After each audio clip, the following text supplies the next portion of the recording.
तो दोस्तों मैंने आपके लिए क्लास 12th का एनसीईआरटी मैथ का सॉल्यूशन चैप्टर 4 डिटर्मिनेंट 4.4 मैंने लेकर आया है। इस वीडियो के माध्यम से हम माइनर और कोफैक्टर निकालने को सीखेंगे। बड़ा ही इंटरेस्टिंग है और बहुत सिंपल क्वेश्चन कर लिए जाते हैं एग्जाम में। तो चलिए वीडियो शुरू करते हैं। सबसे पहले माइनर का मतलब होता है, मैं माइनर के मतलब मैं बता देता हूँ।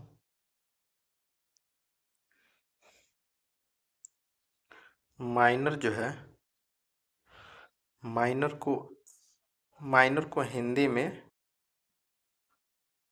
माइनर को उपसारणिक बोलते हैं। ठीक है, थोड़ा सा नाम इसका टेढ़ा है। माइनर को हिंदी में उपसारणिक बोलते हैं, चूँकि इंग्लिश ही बोलेंगे। और एक होता है कोफैक्टर। कोफैक्टर इसको हिंदी में बोलते हैं सहखंड। थोड़ा सा ये दोनों सीख लीजिए। तो माइनर को आपने सीख लिया।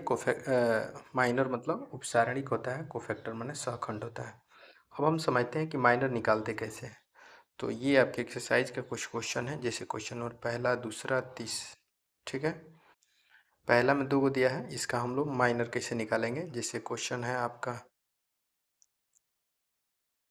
2 -4 0 3, इसका हमको माइनर निकालना है। कुछ करना नहीं है। माइनर निकालने के लिए आपका जिसका माइनर निकालना है तो माइनर के लिए m से सूचित करेंगे। चूँकि A1 पहला पर है तो इसके लिए हम लोग A11 लिखते हैं। ये दूसरा पर है तो A12 लिखते हैं। इसी तरह से तीसरा पते A21 लिखते हैं, A22 लिखते हैं। ये डिटर्मिनेंट वाला चैप्टर में मैंने बता दिया है, सब चीज़ आप जाकर देख लीजिए। तो इसका माइनर निकालेंगे। जैसे मैं 2 का माइनर निकालूंगा तो 2 का माइनर जब निकालेंगे तो 2 को ढाँक लेना है और इसको ढाँक लेना है, इसके रो कॉलम को हटा देना है। आपका 3 बचेगा, यही आपका आंसर हो जाएगा। यानी कि कहने का मतलब है माइनर ऑफ, है ना, माइनर ऑफ 1 1 कितना हो जाएगा 3, कितना हो जाएगा 3। इसी तरह से माइनर ऑफ जो है 1 2, माइनर ऑफ 1 2 निकालेंगे तो 1 2 निकालने का मतलब 4 का निकल रहा है, तो इसके रो को कॉलम को, इसके रो को हटा देंगे तो क्या बचेगा 0।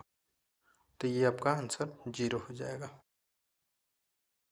इसी तरह से 0 का निकालेंगे, 0 का यहाँ है, 0 का निकालेंगे तो ये आपका हो जाएगा 2 1। तो 2 1 का मतलब है कि इसके रो को, इसके कॉलम को हटा देंगे, बचेगा -4। तो ये आपका जो है माइनर हो जाएगा। देखिए माइनर निकालना बहुत सिंपल है। ठीक है, माइनर निकालना बहुत सिंपल है। फ़र्क इतना है कि आप कितने अच्छे से सीख पा रहे हैं। ठीक है, क्योंकि सीखना तो आप ही को है। जैसे मैं अब 3 का निकालूंगा तो माइनर ऑफ 2 2, तो इसके रो कॉलम को रो को उड़ा देंगे, मैंने हटा देंगे तो बचेगा हमारा 2। तो ये आपका देखिए 2 हो जाएगा। तो इस तरह से आपने माइनर सीख गया होगा। अब बात है कोफैक्टर का। तो कोफैक्टर निकालने के लिए एक जो फार्मूला याद रखना पड़ेगा। जैसे कोफैक्टर हम निकालेंगे तो एक फार्मूला है, याद रखिएगा।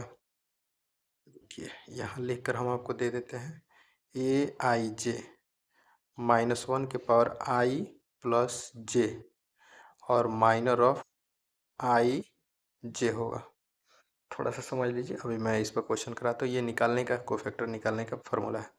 जैसे मान लीजिए हमको M यहाँ पे निकालना है। जैसे 2 का कोफैक्टर निकालना है, 2 का, तो 2 का कोफैक्टर निकालना है तो 2 का पोजीशन क्या होगा 1 1 हुआ। तब कोफैक्टर के लिए A से सूचित करेंगे, A11 हो जाएगा।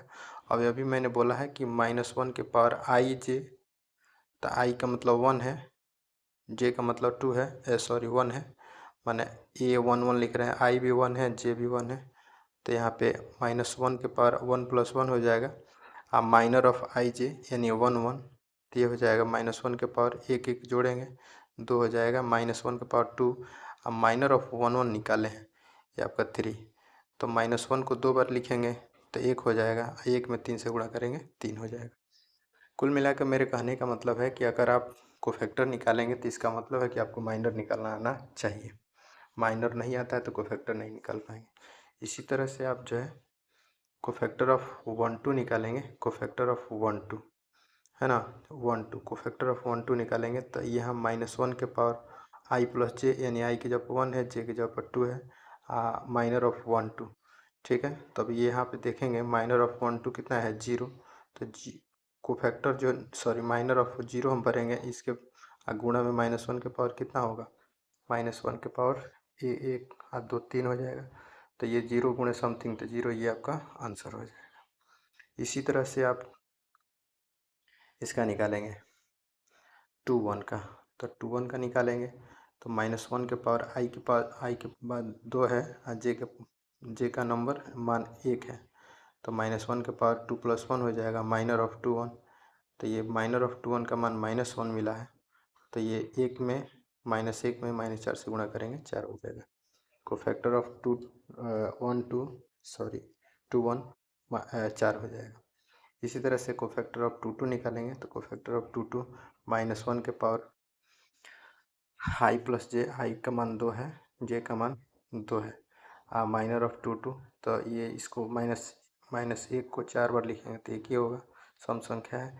और 2 माइनर ऑफ 2 2 कितना है, 2 है, तो 1 में 2 से गुणा 2 हो जाएगा। इसी तरह से क्वेश्चन नंबर दूसरा में भी है, ये दूसरा का भी वैसे ही निकालना है। दूसरा का हमने निकाल दिया है, माइनर भी निकाल दिया है, कोफैक्टर भी निकाल लिए। जैसे मैंने ये निकाला वैसे ये निकालना है। वीडियो लंबा ना हो इसलिए मैंने ये आपके लिए छोड़ दे रहा हूँ। इसी तरह से इसका जब निकालेंगे खूब आराम से इत्मीनान से इसका पहले आप माइनर निकाल लेंगे। जब माइनर निकल जाएगा तब आराम से इसका कोफैक्टर निकालेंगे। तो माइनर कोफैक्टर पर ये क्वेश्चन 100% देखने को मिल जाएगा एग्जाम में। ऑब्जेक्टिव में 2 क्रॉस 2 ऑर्डर का देखने को मिल जाएगा। ऑब्जेक्टिव में मिल जाते हैं छोटा छोटा क्वेश्चन। अब बहुत मामूली सा है माइनर, कोनो बड़ा तो है नहीं। जैसे कोई नंबर दे दिया, जैसे मान लीजिए कि यहाँ पे हम ले लेते हैं 2 3 4 5, मैं बोल दिया कि 2 का आप माइनर बताइए। तो 2 का माइनर क्या करेंगे, इसके कॉलम को और रो को हटा देंगे, क्या हो जाएगा, इसका कॉलम रो हट गया, ये 5, इसका ऑप्शन 5 हो जाएगा, यानी ऑप्शन उसमें 5 दिया रहेगा आंसर। तो इसे माइनर निकालते हैं। माइनर निकालना कोई बहुत बड़ी बात नहीं है। माइनर और कोफैक्टर निकालना आपको आना चाहिए। उम्मीद करते हैं आपको समझ में आ गया होगा।